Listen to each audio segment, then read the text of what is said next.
Celia says we're good to go.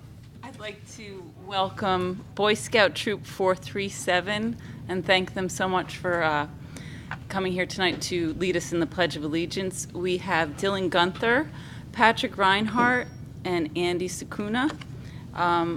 What they've been working on this year, they're getting ready for a trip in May, a 3-day hike, 20-mile hike on the Appalachian Trail. So that's very exciting. I'd like to go with them. So thank you guys for taking the effort to come out and put your uniforms on. So if you'll lead us in the pledge, gentlemen. I pledge allegiance to the flag of the United States of America and to the republic for which it stands, one nation, under God, indivisible, with liberty and justice for all. Thank you, gentlemen. Thank you. Thank you, guys. Good luck with all your hard work. Thanks, guys. They're going to say something. Richard's going to do something for Betty. Yes, we are. So, before we get going with anything, anyone who lives in the town has probably heard by now of the passing of Betty Budney. We all tonight meet with a heavy heart, and we join with her family in grieving her passing. She was just an extraordinary person, and anybody who met her or had interaction with her came away the better for it, because she was just the best. And I am at a loss for words to what to say. I just feel a profound sense of loss and sadness. So before we start the meeting, I'd like to have a moment of silence.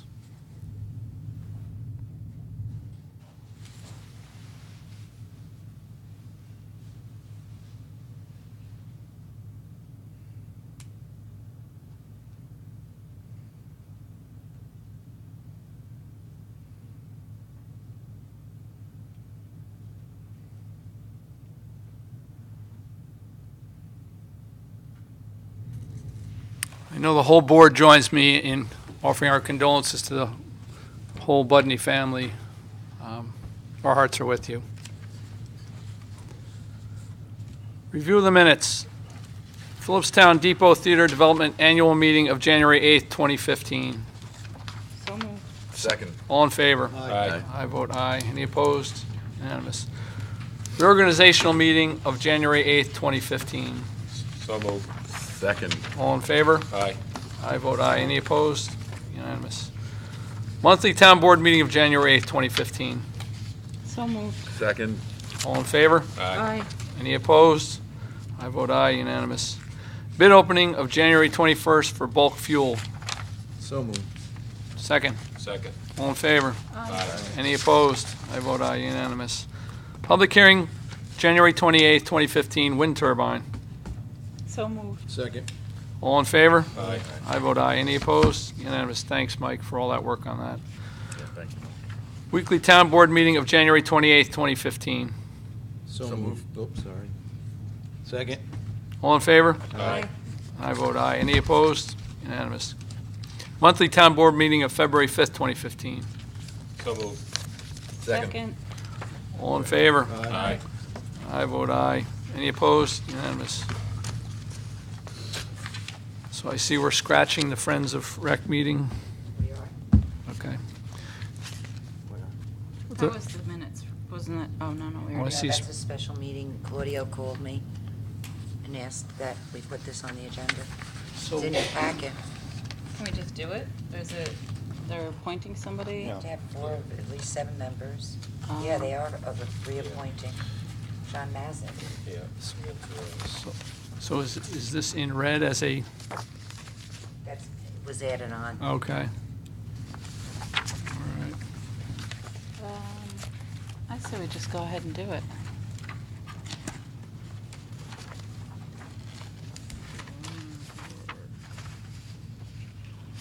I shouldn't say that, should I? Yes. Well, but Claudia was saying he was comfortable with us just going ahead, or He didn't say anything. he said he wanted to have the meeting and he's not here. Yeah. Well, I mean, Claudio? The agenda is pretty clear. Yeah, They're it's just nominating John Mazick as additional director to fill one of the vacancies on the Friends of Philipstown, right? Philipstown Rec. All right, well, let's go ahead and knock it off. So we, right, get her done. We ascertain we have a quorum for the Friends of Philipstown Recreation. The FPR Board has nominated John Massick as an additional director to fill one of the vacancies on the board. It is proposed that they be elected by the members of the town board, that'd be us, plus a nominee of the Recreation Commission, Claudio Marzolo, and a nominee of the FPR Board. Which are not here. The members of that meeting will take, the members' meeting will take place immediately before the regular town board meeting on March 5th. Well, I think we're going to have to table this. So can I get a motion to table this item? So moved. Second. Second. All in favor? Aye. I vote aye. Any opposed? Tabled. John, you're going to have to wait. You're trying to rush that one through on Claudio. right? Committee reports, Conservation Board. Okay, the banker application, which has been an ongoing mitigation project over the last few months, continued.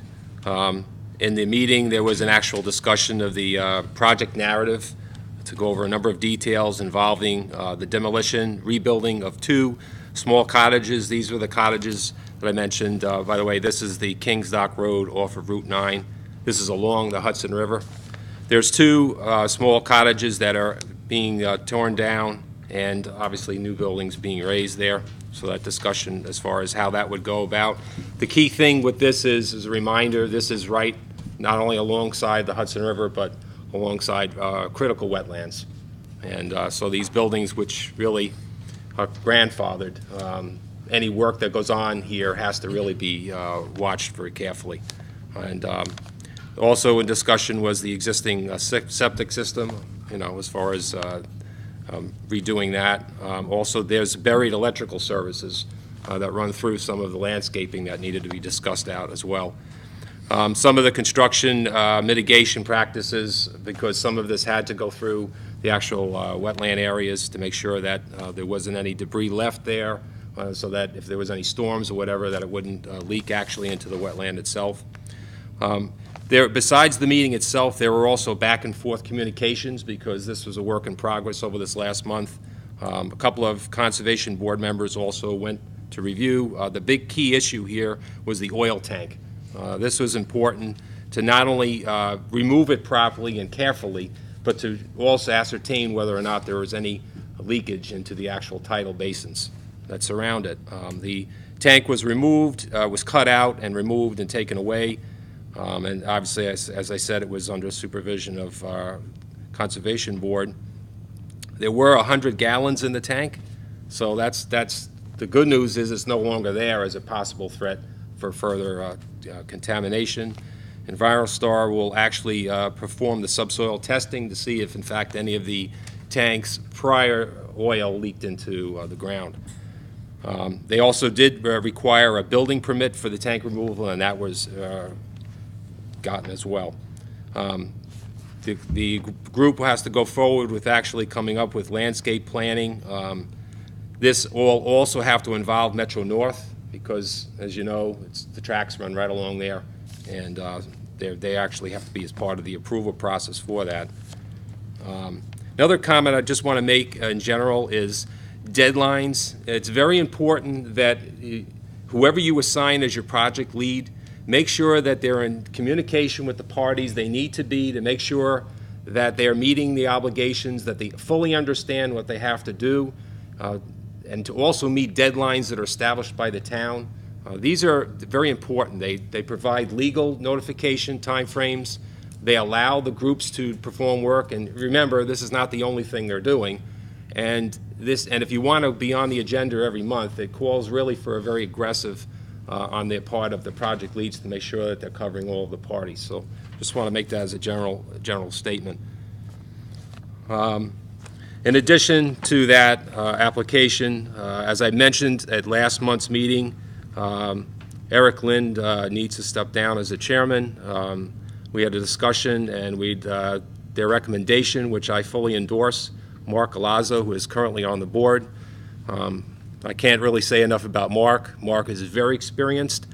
As mentioned many times about the Conservation Group, you have a lot of individual talents on this group. Mark's talent that he brings here is a lot of construction experience. And in this particular project, it was really good to have him on the group. He asked some good questions. He's very cooperative. He gave them some good ideas because of his own practical experience, and he works very well with the group. Mark has a very good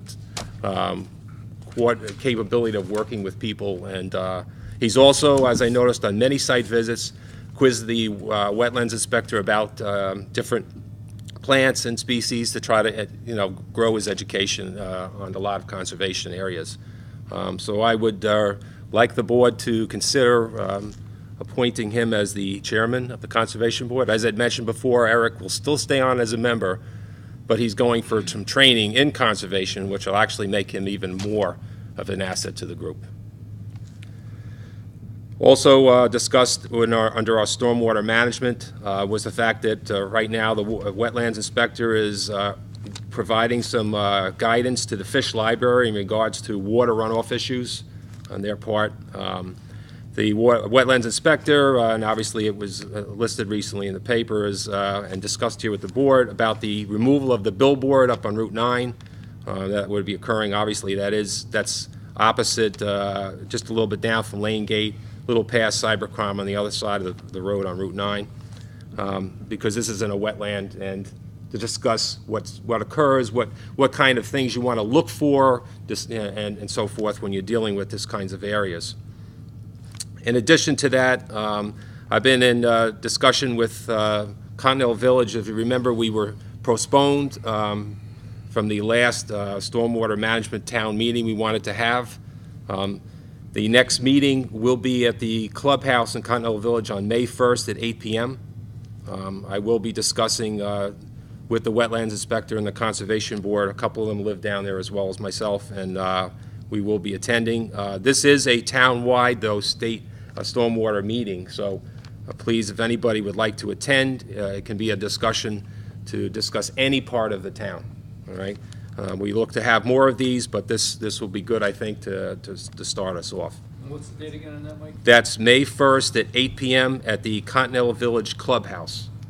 Okay? So that's a Friday? It's a Friday, yes. Okay, but I thought originally you were thinking April, so did it change, or? No, May Remember 1st. I said I couldn't go, but May 1st is fine. Okay, good. Great. Okay. Okay, and the next meeting of the Conservation Board will be next Tuesday, March 10th. That's it. Thank you. Great, Mike, thank you. Recreation. I attended the March 2nd meeting of the Recreation Commission, and the meeting began with a moment of silence in honor of Betty Budney. The commission received minutes and financial reports from the prior month, and they were approved unanimously. Amber reported on the Winter Carnival that it was an overall success thanks to the hard work of the Carnival Committee, along with the events held at Winter Hill, which were provided by the Hudson Highland Land Trust. Amber also noted that the ice rink at the Marzola Center continues to get daily use, and she wanted to thank everyone who had helped to maintain the ice and remove the ongoing snow. As far as the upcoming programs, the book for summer camp will be out next week, believe it or not, and camp registration will begin on March 16th, with camp opening on March 29th. On March 13th, there will be the annual Pasta and Bingo Night for families at the Rec Center, which is a fun and a free night. So if you have time to come on down and have some pasta and play bingo. On March 14th at 1 p.m., which is a Saturday, the Rec Center will be hosting a preparedness seminar, which I'll give some more information on later. And last but not least, this is a warm thought, the park is scheduled to open on April 18th. The next commission meeting is scheduled for Tuesday, March 31st at 7:30 p.m. Thank you. Recycling. Nothing new to report on recycling. Okay, thanks. Planning Board. February 19th, Planning Board meeting. Short agenda. Wasn't a short meeting, though. First was GEX extension number. I don't know. I think they are up to 20 or something. No one was sure anymore, but it seems like they're getting closer, and the board granted them another extension to April. Second was the Hudson Highlands Reserve application. This is for it's an ongoing application regarding a conservation subdivision of 150 acres stretching north from Horton Road to East Mountain Road North. This was preliminary discussions between the applicant, the board planner, and the engineer. The discussion was in regards to the first step of the application, which is a conservation analysis. This piece of the application looks just at the land itself, and it'll determine where the development can actually be located. There's environmental significance of the track and the protection of wildlife, flora and fauna, and that's about it. It was just a back and forth and discussion on that. All right. So we have Susan Jane Chill Yes, attending Susan those? Jane Chill is Great. now, the last two meetings, Great. just for this application. Yeah, that's great. All right. Just to be clear, she's from AKRF, so And there is no meeting, I understand, this month. No For March anyone that meeting. wants to show up at Butterfield, we'll be No one will be disappointed. there. You'll have to They'll pick be up a there. book. You will. Zoning. The ZBA met on February 23rd. A public hearing was held for the Stellmacher appeal, 72 Steuben Road, for a shed built in 1972 that violated the setback guidelines. The appeal was granted unanimously by the ZBA. There also will be no meeting of the ZBA in March due to no agenda items, so the next scheduled meeting will be held on Monday, April 13th. Nice, thank you. Highway. Okay, this is a long one. Oh, boy. This is from Roger M. Cherico. Subject, work performed by the Philipstown Highway Department for the month of February. As Highway Superintendent, I would like to thank the highway crew for the tremendous job that they have done thus far in our snow removal season. The long hours they have put in and the great job they have done show the dedication and professionalism they have for their job. On January 8th, there was a meeting held at the Highway Office in reference to Manitou Station Road with Stantec, the engineering firm designing the rebuilding of the road out to Hudson River Lane. They are in the process of designing plans so we can present them to the county, who owns one area on the south side of the road, and the MTA, who owns the railroad and uses the road to gain access to the tracks, and has said previously that they would be willing to help fund the project once the plans have been designed. On February 27th, another meeting on Manitou Station Road was held at the County Highway Department. In attendance was Town Highway Superintendent Roger M. Cherico, County Highway Commissioner Fred Penna, County Legislator Barbara Scuchamara, Town Engineer Ron Gaynor, County Engineer Mark Rosa, and David Keith, Supervisor of Road Maintenance for Putnam County. I got to stop you right there for a minute. Yes. Neither one of those meetings was I invited to. I either. So. Me either. Mind-boggling. The design plans were. I must be pouting again, that the supervisor who would have to work on the funding for these projects doesn't get invited to the meetings. The design plans. Just don't get it. Put your Bridget Bardot face on. Yeah, my Bridget Bardot feeling. Moving right along. Moving right The along. design plans were put on the table and discussion began between the town and the county to come up with a plan on how to fund this necessary project. Oh, the chief financial officer wasn't there. The plans will also be presented to David Klotzel, Wetlands Inspector, the MTA, to establish what funding they can contribute to the DEC for necessary permits, and to the Army Corps of Engineers to see if they require anything to be done. We are still waiting to hear from FEMA on how much funding they will approve on the Indian Brook Road culvert. We have been in constant contact with them and have been trying to get help from the Senator Schumer's office to help push the project forward. This has been an incredible winter, and crews have been out there lately around the clock, clearing the town roads to make for safe travel. However, because of all the icing and snow we have experienced, these roads are in very rough shape, and they are narrow and some have potholes, so please use caution and reduce your speed for safer travel. We will begin repair work as soon as weather permits. I would like to touch upon a serious issue. We ask that all residents, when cleaning up snow, not to shovel or plow it into the town roads. It creates a hazard for the emergency services such as fire trucks and ambulances, motorists, and is in violation of town code. We have been getting phone calls from residents saying that the town hasn't plowed the roads, but in fact we did. Those who plow the snow into the roads are making it difficult for motorists who are trying to get through and making extra work for the crews. We also ask that all bushes that are along the road on your property be cut back so they will not end up on the road due to the heaviness of the snow. Please, we ask that everyone make an effort. It's not only a safety issue, but it would make it easier for the crews to make our roads ready for travel. $8,500 in vehicle maintenance was spent for the month of February, and the department received 40 phone calls. The Town Highway Department received a check for hauling recycling for the amount of $488.50 for the month of December, which was turned over to Town Hall, and $54 for February. Above monthly accounts submitted by Roger M. Cherico, Highway Superintendent. Okay, thanks for the report. Maybe you can find out when those meetings are going to be in the future. Yep. Building and land acquisition.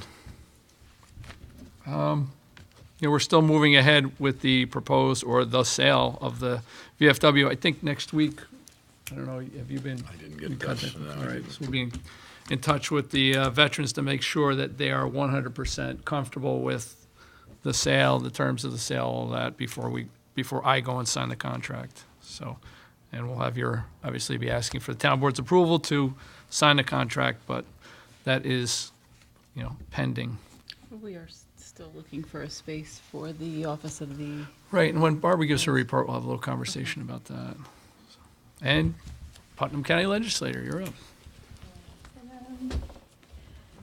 I believe the intent of that meeting with the highway was to affirm Fred's commitment to Yeah, I know. Look further. For me, it's like if everyone's there and the person who's going to have to work on the financing of this project isn't Yeah. there, it just strikes me as strange. And I wouldn't. I mean, literally hearing about this at the meeting. Yeah, well, But what we did, we looked at the plans. Fred hadn't seen the plans. Oh, yeah. And Roger was pushing the county to come up with some share of the funding. Still, and just I hopefully find it that'll happen. extremely peculiar that I would not be made aware of those meetings. It is strange. That's my Well- point. There's no lack of communication when someone wants something personally, but these items, I don't know, they become a football and get kicked around, and it's not going to help. Well, it'll save time in the next meeting. Really. I mean, they're great plans. We're going to contact the Army Corps. I'd love to see them. Roger has them. Take a trip Yeah. right up there. He has them. Make an appointment. Yeah, maybe I have to schedule an appointment to go see them. All right. Well, anyway, we can beat that one to death. Okay. I have a few things here. Sure. Narcan training. The health department has taken over the Narcan training for the county. And I believe, Yeah, I've been in contact with Kathy Percocello. yeah, perfect. And they will supply the Narcan as long as the first responders get the training. Right, and Kathy is not qualified at this point to give the training, so we're going to utilize Kari Reber, who did our initial Perfect. training. And then Kathy will be an instructor, so the further training will be done. But Kathy's away this week, I think, so we're in the process Right. of picking a date with Kari to I think help it's out a from win-win Dutchess County. situation, so Right. I'm So- pleased about that. Go ahead. It's my understanding that not all first responders, not everybody at the sheriff's department is trained. The sheriff's department are trained. The only police in the whole county that haven't received training and feel that they don't need it is Cold Spring. Well, I had heard also that not all the sheriffs are trained. No, all So the sheriffs are trained. that was The sheriffs are shocking. trained. I wish the Cold Spring, police would take the plunge and do the training. It's minutes. It's minutes that make the difference. Was And if was there a reason why? They felt since the sheriff had the training that they didn't need to have the training, but if the sheriff's not in the area, it only makes sense Yeah. for, Or he could be on top of East Mountain. exactly. It could take him 20 minutes to get here, and we know minutes are what We we're know looking from being EMTs, it's the first one usually on the scene Right. is the Is the police. police, But I think, and maybe this is something we could work on with the coalition. It's a matter of awareness and education about Exactly. Narcan, and there's, Yeah. I think, a bit there's of window resistance. there. I mean, I was shocked a year out since I've been working on this to find that, and I was told not all the sheriffs were trained. I thought they were trained, and this was the first I learned that the Cold Spring Police were not Yeah, trained. I spoke to the undersheriff just the other day, and that's what he, Everybody. actually today. and he told Everybody's me. trained. Yeah, Okay. yeah. And And- this training, I'm sorry, this ahead. training that you're talking about, is it just for first responders, or this will No, be for the actually, general- Joe DiMarzo from the Community Cares Coalition is also working with the health department to have the general public, if they want to be trained, they can be trained. And I think that's a milestone, and that's something that Great. we have to keep working on. Joe DiMarzo and his team, as you know, Nancy, are just, I can't say enough about this group of people. They're really stepping up and working with Haldane and Garrison schools. You know, anytime you need them, they're here. So it's a great asset we have. Good group. Barbara, did you know, and I might be wrong, asking the wrong person, but is there Narcan in the schools? Does Haldane and Garrison School have? I would really love to open that up and to find out for sure if we can Yeah, get them. I don't trained. believe so. So Unless it'd be the another- nurse on staff Right. I don't know would if the be school trained, nurse I don't know. would be able to administer it. Sure, anybody would. Right. Sure, They it's can't give 'em something, Tylenol. definitely Can't something to give look kids into. Oh. Right? School nurse can't give Tylenol. Kid, I had to go in and give my son Tylenol. So it's true, but. And on March 11 at 6 at the Butterfield Library, the coalition will be reviewing the 2014 Prevention Need Assessment Survey results. We've already done it once, but this is an evening hour, so more people can attend and see what the results of this survey is. Also, on May 1st, the Mid-Hudson Substance Abuse Prevention Conference is being held at the Fishkill Ramada. I took a look at the agenda, and it's quite extensive. It goes from 8 to 4, but it covers a whole gambit of issues that we're facing today with this epidemic. If anybody's interested, you can contact a coalition member or myself, and we'd be happy to give you the details. The full March legislative meeting passed a resolution calling for more extensive and thorough removal of the PCBs on the Hudson River. I was fortunate enough at the time that we discussed the PCBs to have Paul on hand, and he gave a great explanation of the cleanup and how imperative it is to do a total cleanup, not just piecemeal, because we're so afraid of recontamination. So we passed that resolution and sent it on its way. While Paul was there, he was there for another reason. He gave a fantastic presentation on the crude oil trains. I spoke a little bit about it last month, that the legislature really didn't have a grasp of how important this issue is to us, and Paul came in and really knocked it out of the park. So I thank you again for doing that. It was wonderful. It's a great presentation, and we will be sending that resolution next month, so that's a good thing. I'm happy to report that my polystyrene ban has passed through the legislature unanimously. Good. So June of this year, we will no longer be using styrofoam in any of the county facilities. So with this, with Putnam taking the lead on that, I'm hoping that all municipalities will consider doing their own ban in their facilities. Maybe in town hall, maybe at the rec department. Take a look. The alternative is more expensive, but when you consider the environmental impacts that this substance has on our environment and in our health, I believe it's a no-brainer. So I'm really happy that passed. It only took a year. Government works very slowly. Let's see, crude oil, I hit that. Also, myself and Bill Gouldman from Putnam Valley met with Ken Ross, chief of the Putnam County ASPCA, to discuss the creation of an animal abuse registry. If you're convicted of a felony in abusing animals, your name will go on a registry. So anytime you go to adopt a pet, buy a pet, your name will be there, and it'll prevent you from doing more animal abuse. I think it's a great initiative. It's being done in Rockland County and I believe Down County somewhere else.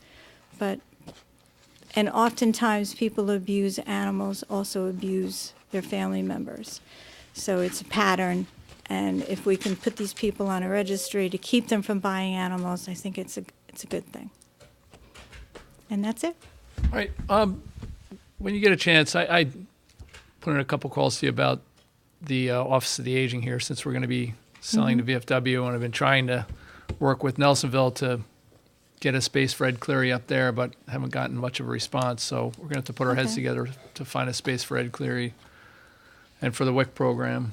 Sure. And sure. it doesn't have to be a permanent space, because I imagine once we finish the property and back, we'll have enough of a space where we can move. Or he'll be able to go into Butterfield. either way, but that's probably Either way. several years down the road. But I'm just Sure. thinking for the next year, we're going to need a space. Okay, To I put can, Ed Cleary. I can follow up with Nelsonville. I I have think your idea of followed having up with them there- about a dozen times, but not gotten a Really? response. Tom Corliss, if you're out there, Call me back. Yeah, he's hard to get a hold of. Okay, we'll work on that. I want to meet with you anyway, Richard. all so- right, good, Okay. thanks. Butterfield Library report. Library report to the town of Philipstown. The New York State Annual Report for 2014 has just been submitted, and the library will make this report available on their website. The library is pleased to welcome Marjorie Gage as the newest member of the Facilities Committee. The committee is responsible for capital improvement projects and maintaining the historic 1922 building. The library will be offering 2 free camps this summer thanks to a private grant. Need computer help? Just come in or call to schedule an appointment. Think of the library as an open computer lab. The library will be offering 3D printer programs for all age levels. If anyone would like to just play around with it, please make an appointment by contacting Jillian Thorpe, 265-3040. And attention local organizations, did you know that the library is here to help you too? If you need meeting space, tables, or projection equipment, please contact the library, How 265. about an office Fred Cleary? And an event that I helped plan at the library that was supposed to take place today, unfortunately got postponed again to April 16th. It's I Remember Philipstown, 1955. So I'm encouraging everybody to come out. Please share your stories. If anybody wants to submit anything, you can contact me at nmontgomery@philipstown.com. We're looking for photographs. We're really looking for people to just even attend and share their stories about the history of Philipstown. It's a great way for the students of Haldane to meet and greet some of our older population and for them to discover the history of Philipstown. So come on out for that. You'll read about it too. We've got lots of write-ups about it. Okay, thank you. Sure. Okay, first item on the agenda is a resolution expressing concerns about transporting crude oil by rail, barge, and ship, and calling upon federal and state agency to enact stringent rules and regulations for such transport, as well as alternative means of transportation and distribution of crude oil. So you heard legislator Scuchamara refer to this, and I imagine most people are aware when they see these large trains snaking their way down the Hudson or back up on the other side, that they are full of this crude oil and also referred to as bomb trains. And there have been serious incidents with these explosions across the country, along the Mississippi.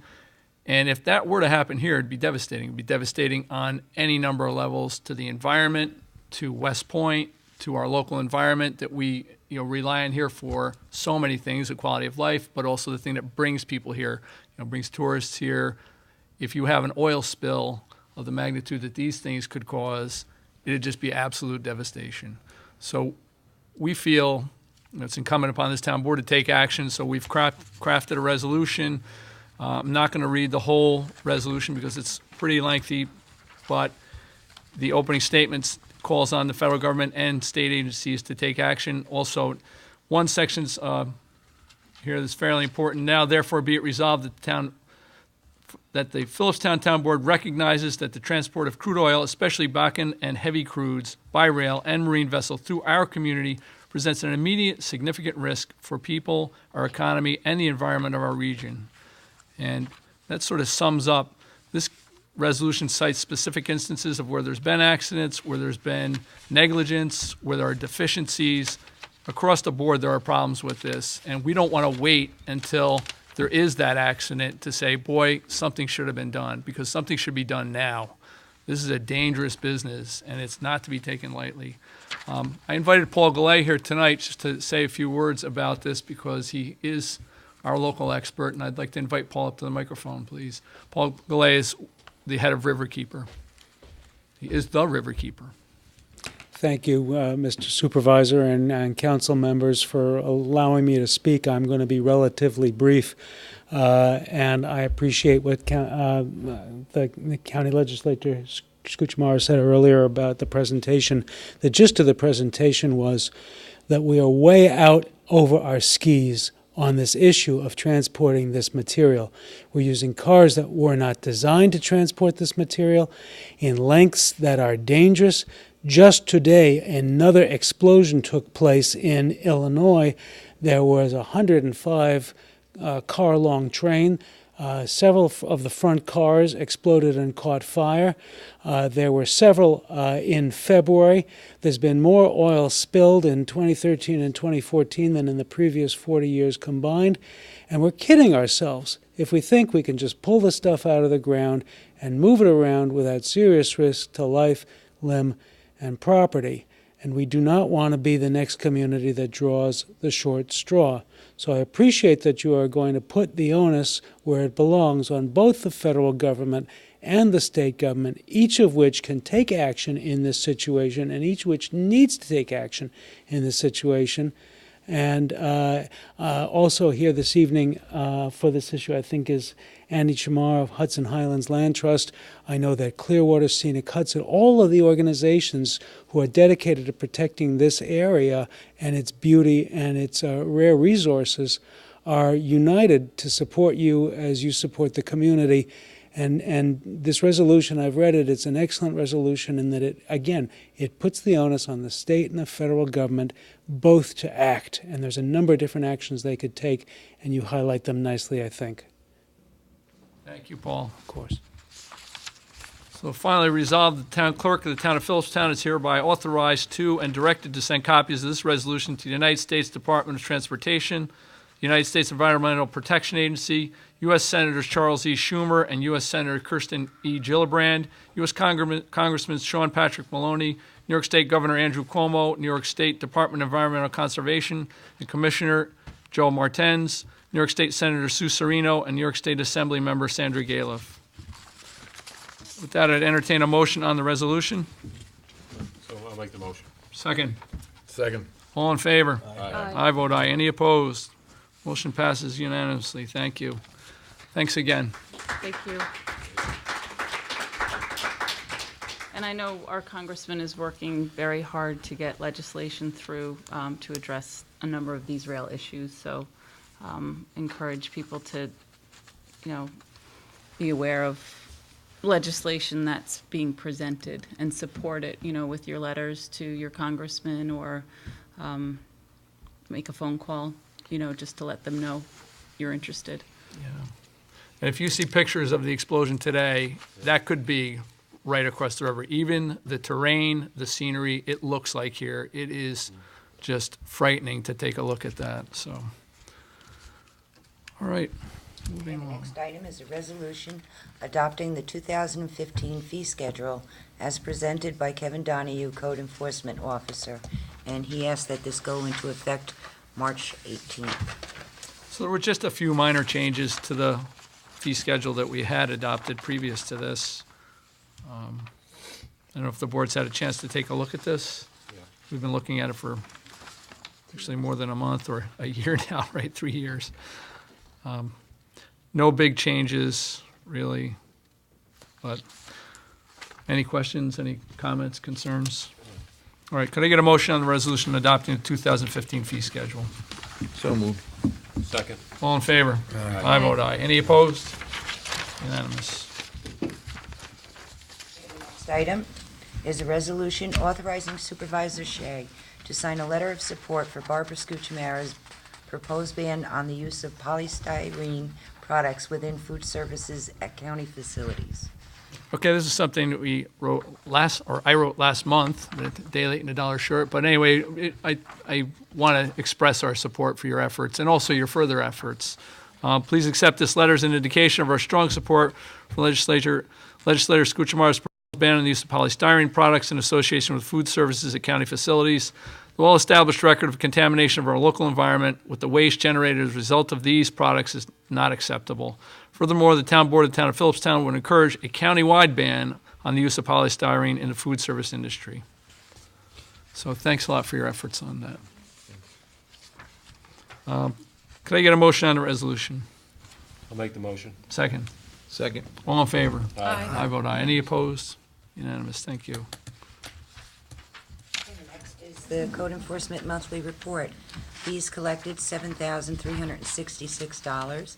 There were 9 total number of permits issued, 3 additions, alterations, or repairs to residential buildings, 6 all other permits, pools, sheds, deck, plumbing, etc., 12 COs issued.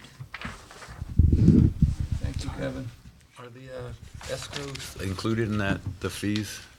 When like they come up with these numbers? And that's not in the fee That's schedule. not in the fee? No. Oh, Those okay. are established per project to Right. see, the size of the project, what they estimate it's going to take the engineer and the attorney. Sometimes seems like we have to collect a lot of money. I was wondering if it was included.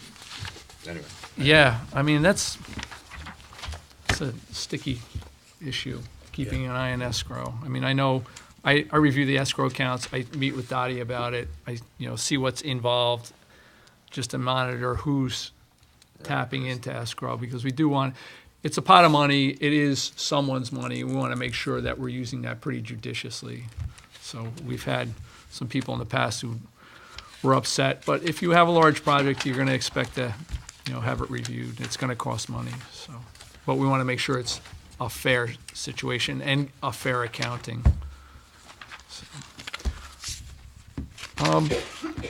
just one more item that we have on here, we've been talking about for a while, was the going to hourly billing for the ZBA.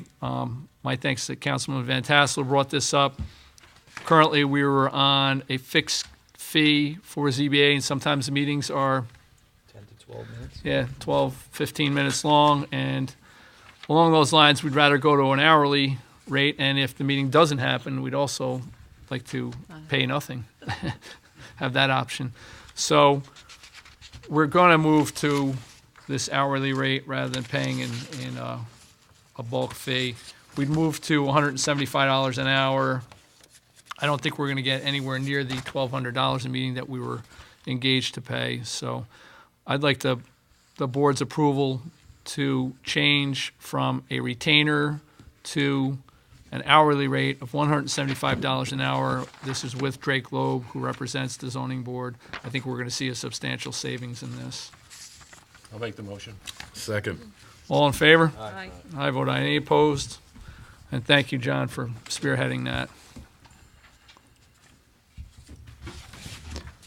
There's one other item. I was invited to Congressman Maloney's office over in Newburgh yesterday, and I'm always amazed when I go to Newburgh. It's, it's a mile away across the river, but it is a world away, and it's just an amazing city. And you walk around there down Grand Street, and where the congressman's office is in the old courthouse, it's just incredible.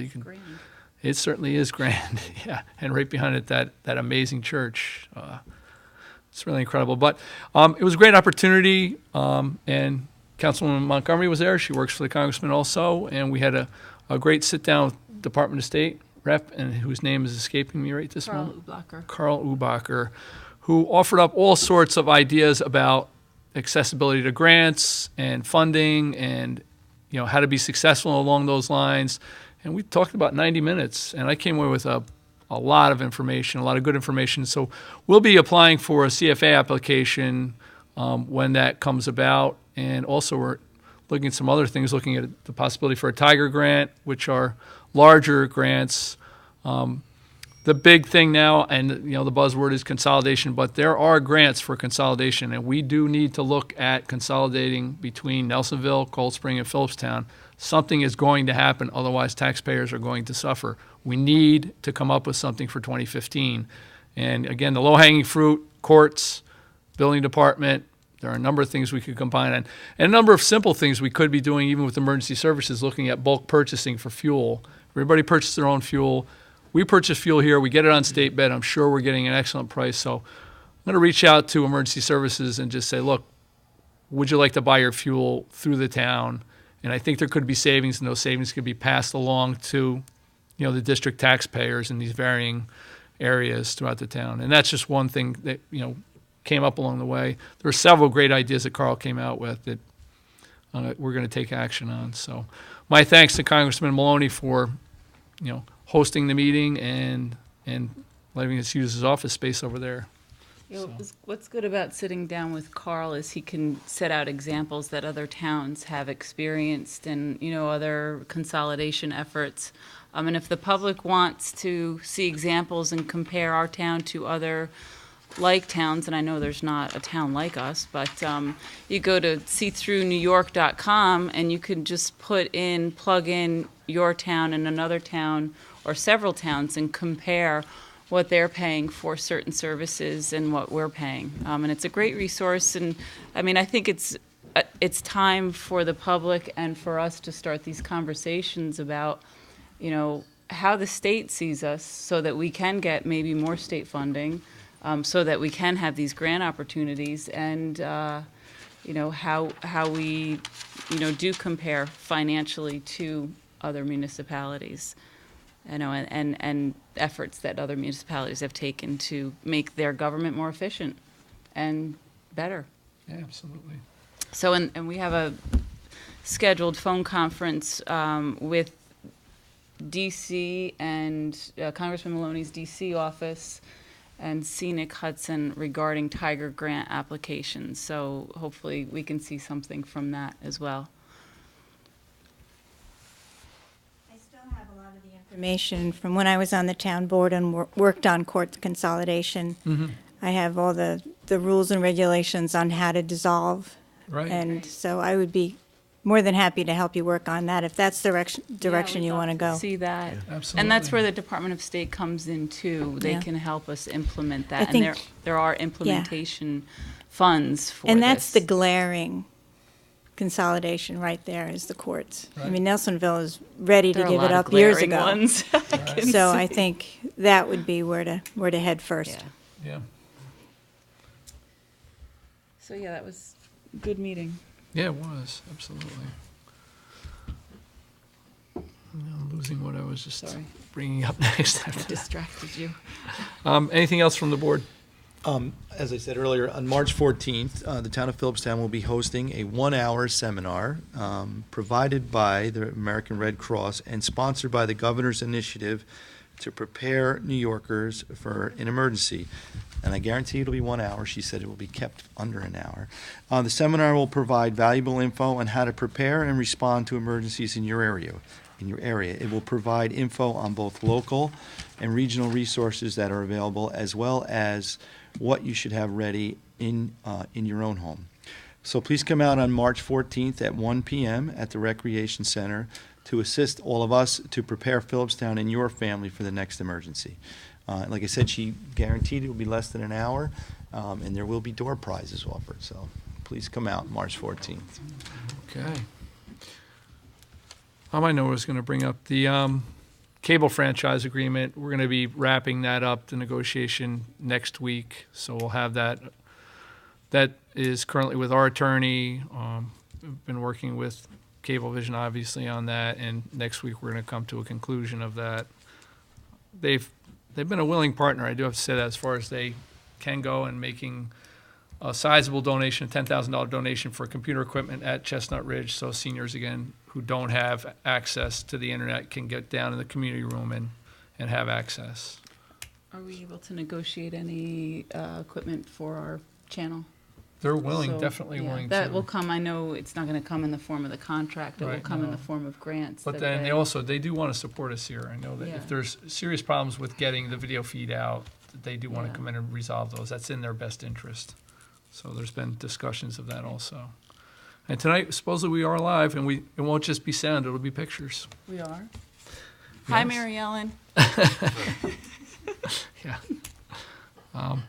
Also, the master plan for the Hudson River Fjord Trail has been put into a draft form, and there's going to be a meeting soon where that'll be presented. Andy, that hasn't been nailed down yet.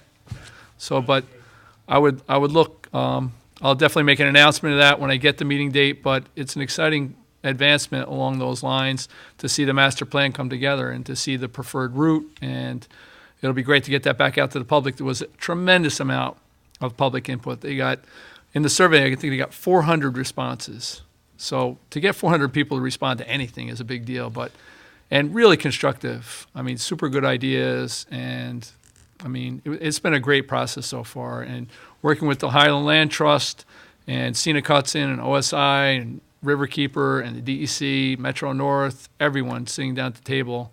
DOT has done really tremendous work also. They've already taken some initiatives in the Route 9D corridor with signage and a crosswalk. Office of Parks is working on to finalize the plan for the Washburn lot. We'll be starting the sidewalk project along Fair Street this summer, probably after the 4th of July. So, and the work at the Breakneck Connector will also begin hopefully this summer. That's a fairly sizable project from the Breakneck Whistle Stop, rehabilitation of that facility, a trail, a formalized elevated trail that will go down from that area to a formal parking lot, and a trail that will lead from there to the trails at Breakneck Mountain. So the big driving concern there was safety and getting it together where you can have people and traffic segregated, because you have high-speed traffic through there, you have a rail corridor, and you have a lot of hikers moving in that area. Sometimes 3,000 people a weekend visit that site. So it's a big initiative, but also there's been a lot of movement on it, and I look forward to, in the coming years, seeing big announcements as far as the first segment of the trail. The idea of making these two anchor points and then connecting them, I think it's going to happen. So, Andy, thanks a lot for all your input also. Thanks for the town's partnership in it. Right, and it's been great working with Town of Fishkill, City of Beacon, and all the partners showing up at these meetings, and not just showing up, with lip service, showing up with real tangible items. So, anything else from the board? Yeah. Oh, go ahead. Go ahead. Assemblywoman Sandy Galiff has a meeting, town meeting, this Saturday, March 7th, from 10 to noon at the Desmond Fish Library. So, also, I will be attending on March 16th, the first of two meetings on the Land Use Leadership Training Program, which is sponsored by the Pace Law School. Thanks, Mike. Yeah, I just wanted to make a quick comment on the loss of Betty. And, I think what we're losing is like definable characters in small towns like her and Mackey. I mean, they're small town people with characters that, they would never be lost in a crowd. You can pick them out, their voices, the way they dress, her signature hair. I mean, everything about Betty was class. And I think maybe the most important, which really kind of defines her, was her courage dealing with the loss of her family members in such quick succession at the end of her life, and how she dealt with that. She was an amazing person.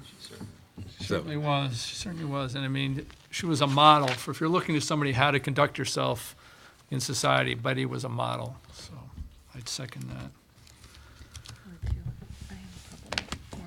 Sure, go ahead. Just things that I've been working on. I did attend that Philipstown Cares Coalition meeting. The group is really gelling together. Main focus is to address the drug crisis. We're going to come up with a mission statement by next month's meeting. The discussions were how to maybe get some younger members on the coalition, maybe younger members in recovery, because I think that's going to be the strongest voice at this point. The parent group that is involved with the coalition wants to see programs to help them talk to their younger children about this issue, which is key. And what I'm seeing is, a lot of the parents of very young children are the ones who are getting involved in helping. And, the ones with older kids, we're busy, it's hitting us directly, and it's difficult, and these are difficult conversations to have. So I think this is an important time to bring this forward in our community, and this is a really wonderful group. I know there's a panel discussion that's going to happen at the Walter Hoving Home, April 20th. No, it's actually sponsored by the Walter Hoving Home. It's going to happen at Graymore. I'm encouraging them to do the Narcan training at that forum. Those are great forums to attend, and they're happening all over the region. So, I'm with Tina's help trying to put this stuff on the website when we get the information, and just keep an eye out. And if you have an opportunity, get trained for administering Narcan. It's the #1 thing that can save a life. And the other thing that I've been working on, I've been regularly attending the MTA board meetings. I feel a need to bring safety issues to the forefront of this board that seems to not have it as part of their conversation for the past decade. It needs to be a priority. I go down and I attend their safety committee meetings, which they don't have monthly. They got rid of their safety committee in 2009. They reinstated it after the December 1st derailment. Now they're meeting quarterly was what they originally scheduled it for. I went down and encouraged them to meet, have the safety committee meeting monthly, so hopefully they will be doing that now. I was surprised to not see positive train control on their safety committee agenda. Encourage them to continue to put that at the forefront because that's the number one thing. Again, that will save lives. I was disappointed to read today that there's a bill before the Senate asking them to extend the deadline for a implementation installment of positive train control. So my fight will be to go down and make sure that they're trying to do this as quickly as possible. And again, write your senators, write your congresspeople to say we need this and we need it now and please don't extend it anymore. And that is all I have Well, thank you. I know for now. residents appreciate that. This is a big commuter town, the whole line, and if people aren't safe, it's not good. It's, So, Can I just Thank make a you. quick comment about the Narcan? I'm by no means a doctor or nurse. I was a paramedic in an earlier part of my life. Did you sleep at a Holiday Inn Express I last didn't. but Narcan, as we're all learning, it's a quick fix. Obviously, it's not the cure for the heroin epidemic, but it will buy the person some time.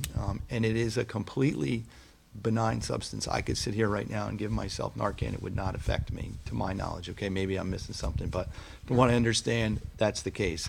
So the more people we know that know how to administer it, and the more people we have in the community with this, the better chances we have of actually keeping somebody alive.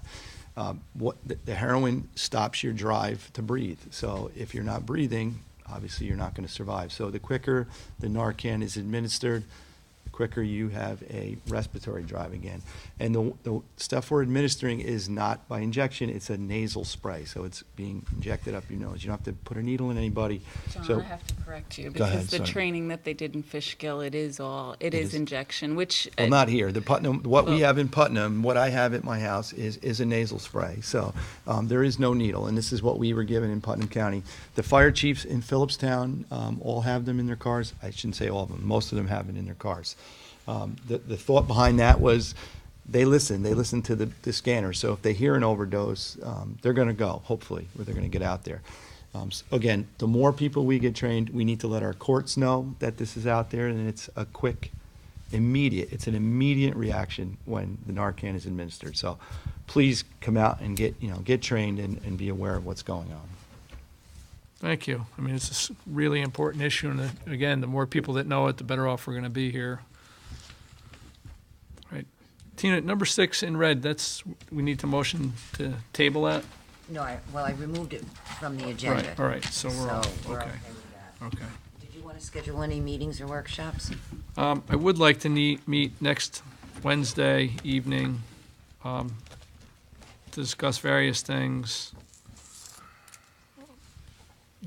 One thing we're going to work on is a job description for the clerk's position in the building department, and we're going to work on tuning up the building inspector job description so we can really get these positions defined as to what the responsibilities, what we're expecting, and a general discussion about the department down there, how we're going to move forward. And there could be other items discussed. And along those lines, the workshop, this week's Putnam County News, and I'm looking at you over there, Kimberly, you seeing me? They have a headline that says, what was it, unnoticed, or was it notification not given for a meeting? We meet on Wednesdays all the time. In our reorg meeting, we pass a resolution that the town board may meet every Wednesday evening at 7:30 p.m. at Town Hall, which we do, to discuss and act upon such business as may come before the town board. If we are going to act, if we are going to pass a resolution or act on anything, the town clerk needs to be there. We don't act on things without the town clerk. But we do meet. When we're not going to act on something, there's no reason for the town clerk to come down and sit in a workshop, a town board workshop for a Wednesday evening. So they're open meetings. The meeting that they alluded to was held in this room. It was on a Wednesday night at 7:30, our regular meeting time. Nobody's got a hidden agenda. We're just trying to get work done. We're trying to get work done that we do in a public forum. So, I don't get it. I don't get the drive behind putting that on the front page of the paper to make people say, well, what are they doing? What are we doing? We're down here working. We're down here doing the people's business. So It's on the website. there's no mystery. It's on the website. Click It's on in our town- Click on town meetings. Right, it's in our reorganizational documents. We meet on Wednesday evenings. If you want a workshop, request one. We will come down here and meet with anybody for just about any reason. We're not going to come here for frivolous reasons, but if you have a concern, I urge you to come to town hall and get a workshop because we want to hear about it. And that's how we do business here. We do it publicly. We do it openly. We follow the open meeting laws. That's the way it is. There's no mystery here. There's no agenda, as far as trying to hide something from the public. There's no conspiracy. If there is, I think something would have materialized by now. I've been here for, the past 13 years and haven't seen it. So I just... No harm in letting people know that it's going to happen then. That people know it is going to happen. Do you want to stand up and ask a question? Because you can get to the microphone if you do. Sure. Good? No, I just wanted to know if there's nothing hidden, why couldn't it be on the public website so that people could It is on the attend? website. There was no listing for an ESP workshop on Wednesday the 25th. But we meet on Wednesdays. We can discuss various items. So should I call town hall every Wednesday to see if there's a workshop? That would be a good idea if you want to find out. I won't be calling you personally to let you know that there's a workshop. I can I didn't guarantee ask you to be that. called personally. I just want to know when a workshop But you're is. the reporter. You should give a call if you want to find out something's going on and you're reporting. You would investigate that sort of thing. Most times that would go up. There would be a formal announcement on the website. Sometimes we miss things. Were you were out on that day, Tina? Is that what happened? I think you may have been out. No, I on think that Wednesday. the discussion to have that meeting, you were not at the workshop. I for was the not at the workshop. for the Right, so meeting. we had- My office didn't find out. I was on vacation. Right. They did not find out until the day of the meeting. So things happen. It hadn't passed, People go on vacation. Sometimes we miss an announcement. But there's no hidden agenda. We do meet on Wednesday evenings. They are open meetings. It took place in this room in front of the public. And there were people from the general public. The people that live around ESP were here. The engineer for ESP was here. So there were people here that, that witnessed this. And it was a good meeting, a productive meeting. It was probably the best that government has to offer because people got together and discussed the problem and came up with a solution. So that was a good thing. But that's never going to be reported, and I think that's the point. It's like you read a headline like that, I didn't see it, but it's like the message to the public is the town board is up to something. Well, wasn't reported the town board is maybe on a train going to an MTA meeting or going to meet with the congressman to talk about important issues or, attending a highway workshop regarding Manitou. That's, we're here, we're doing some hard work. You're not going to read about it, but it's happening. Right, as is reported at these meetings. That's But again, if you're interested, look on the town website. If you need a workshop, schedule one. We'll be here for you. Wednesday nights, that's when we meet. So thank you. And, it's funny working around the region lately and talking to a lot of other town supervisors throughout the region. It's so surprising, and I just have to say thank you, Richard Shea, for how hard you do work. Most supervisors are full-time supervisors with full-time pay, and now that my eyes are open and seeing what they're doing and seeing what Richard's doing, I just have to commend Richard for his hard work because You want to give me a little pat? I do. It's worth it all for that. That makes it worth it all. Thank you. All right. Anything from the audience? I don't like him though, but it's okay. Yes, Stephanie. And actually here in my capacity as the liaison to the town board for the Village of Cold Spring. Nice. And foremost, I want to thank the town board and the county legislature for their leadership on behalf of everyone calling for meaningful changes to stop the bomb trains. And thank you. And Paul Goulet, where did he? He left. So, Paul, thank you, Paul, for your work to inform our leaders of the importance of this issue. I want to contribute to the earlier discussion about Narcan training. The Cold Spring Police Department did not decline Narcan training because they prefer that it's dealt with by the sheriff's office. The Cold Spring Police Training Officer is trained. We have one officer trained in Narcan, and he's working on protocols for our police department regarding training, and there are some issues that we have about liability and the chain of custody of drugs in those situations. So if there is someone that the Cold Spring Police Training Officer should be in touch with. Pete Convery. Who is it? Pete? Convery. Convery? Okay. Thank you. Yeah. Anyway, that's it. Thank you. All right, thank you. Anyone else? Anyone at all? Okay, you had your chance. Vacancies. Board of Assessment Review, 1. Conneaut Village Park District Advisory Committee, 3. Conneaut Village Water District Advisory Committee, 3. Approval of vouchers, general. Can I just make, I'm sorry. Oh, my. We do have Okay, an, Colombo. we do have an opening on the rec commission. Rec commission. So we need to advertise, authorize. Let's authorize the town clerk to I advertise for. haven't received any resignation yet. Oh, because they read the Well, this'll resignation. force that. Right. They read the resignation the other night. Cecily Hall is now employed by the rec department. Obviously can't be on the rec commission, so she has resigned. They have the letter, I guess it just hasn't gotten this It's gotta far. get filed in our So, my office. can we advertise it pending the letter of resignation? Yes, let's go ahead and take crazy. a big risk here and authorize the town clerk to advertise It is nuts. pending the arrival of the resignation letter that's coming by Pony Express at this very I moment. apologize. That was probably my fault. Yeah, it is your fault. I blame you. What are you covering up? I get it. Yeah, what do I? More front page news. Van Tassel Hyde's resignation letter. Anyway, can I get a motion on that? So moved. Second. All in favor? Tina, you're authorized to advertise for a new rec commission member. Can I go to approval of vouchers? You sure? Go for it. Okay, thank you. General, Second. all in favor? I vote aye. Any opposed? Highway, So moved. second. Second. All in favor? Aye. I vote aye. Any opposed? Continental Village Park District, So, okay. Second. all in favor? Aye. I vote aye. Any opposed? Continental Village Water District, So moved. Second. all in favor? Aye. I vote aye. Motion to adjourn. So moved. Second. All in favor? Aye. Aye.